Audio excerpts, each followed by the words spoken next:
y'all doing tonight? My name is Jimmy Mitchell. I come from Nashville, Tennessee. And growing up, my dad worked for IBM, which is short for I've been moved. So we lived everywhere. Atlanta, Georgia is where I was born. Then we quickly moved to Johnson City, Tennessee, Boston, Massachusetts, Birmingham, Alabama, North Georgia. We ended up back in Atlanta by the time I was in 4th grade. And only in the last year has my time in Nashville officially eclipsed my time in Atlanta. So I've been there for 10 years. It's very much home to me. But you can imagine growing up, life was an adventure. Moving from one city to the next and to the next. Having to constantly reestablish groups of friends. Understand kind of what it meant to live my faith in different circumstances. It wasn't until I was 14 years old that I finally understood something very simple and yet profound. And that is that God is love. I was kneeling in adoration for the first time in my life on a concrete floor on a cold Saturday night in the North Georgia mountains on retreat with my youth group. And I realized that God was with me, that he was passionately in pursuit of my heart. And it changed everything for me. I felt it tonight, worshiping with y'all. The hound of heaven was nipping at my feet. I could feel God's pursuit even in our midst. God is love. And it took going to college for me to realize really what that meant. That sometimes there's suffering involved with that, even persecution.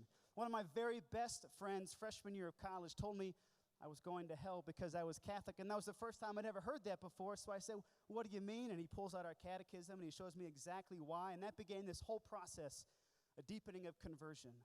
Understanding the faith and also falling in love with Jesus Christ in a brand new way.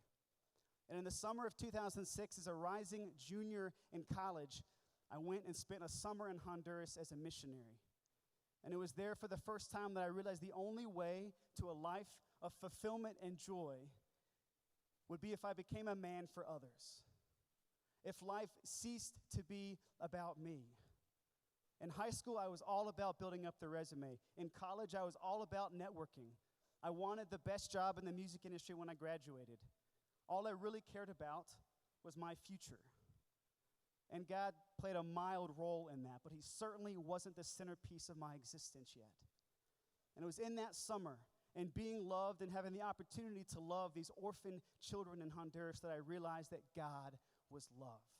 That this was actually tapping into the deepest desire of my heart. How many of you like the idea, like the sound of being a person who knows how to love well, both to give it and receive it?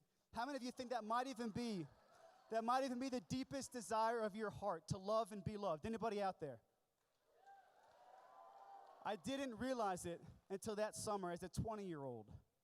This whole idea that God created us in his image. Doesn't it make sense? The Father, the Son, and the Holy Spirit, this communion of love that explains why we're not satisfied until we're in that furnace of love. Or as G.K. Chesterton put it, the furious love affair of God. God is love. This past March, I had the opportunity to return for the really only time since I was in college to Central America. And when I was there 8 years ago, I went on this 1-week backpacking trip to Guatemala. And there was this really beautiful, beautiful cathedral in downtown Antigua. And it was there that I celebrated the Feast of Pentecost in 2006. I don't really remember the details, but God encountered me that day. I remember distinctly that he was calling me to be something great, to make a gift of my life, to be his very presence in the world, to become an apostle. And really, since the summer of 2006, a lot has happened. I have literally seen sin conquered in my life and in those of people around me. I've watched my mom and my dad go through a divorce, and I have seen healing and reconciliation. It's taken years. I saw a young man with stage 4 Ewing sarcoma, which is a very rare bone cancer, have a miraculous healing through the intercession of Pier Giorgio Frassati. And most recently, I saw my brother 2.5 years ago die in his sleep. And I have seen miracle upon miracle unfold from that moment forward. I believe that Jesus Christ rose from the dead because I have seen seeds of the resurrection in my life all around me. But in 2006, I was clueless. And when I returned to Guatemala this past March, and I walked into that same cathedral, unbeknownst to me, and there was this beautiful wedding happening, and this string quartet singing the melody line or playing the melody line from Somewhere Over the Rainbow. Maybe not the most liturgically sensitive song to be playing in the middle of a nuptial mass, but nonetheless, a beautiful melody. So I went to the back of the church and I just prayed and I journaled. And by the end of that wedding, I was weeping because I had seen so clearly all the ways that God had been faithful. That in the last 8 years, God had become my lover. He had become the centerpiece of my existence. And so I wrote down, I'll never forget this. Lord, you could take me now and I would be complete. My life has been enough. I ask for nothing more. And as soon as I wrote that down, the string quartet suddenly shifted to Time to Say Goodbye. And that song always gets me right here. You know what I'm talking about? And as soon as I heard that song, the Lord spoke, not out of the clouds, but in the depths of my heart, and he said, Jimmy, we are just getting started. This is just the beginning. About a month later, we celebrated Easter.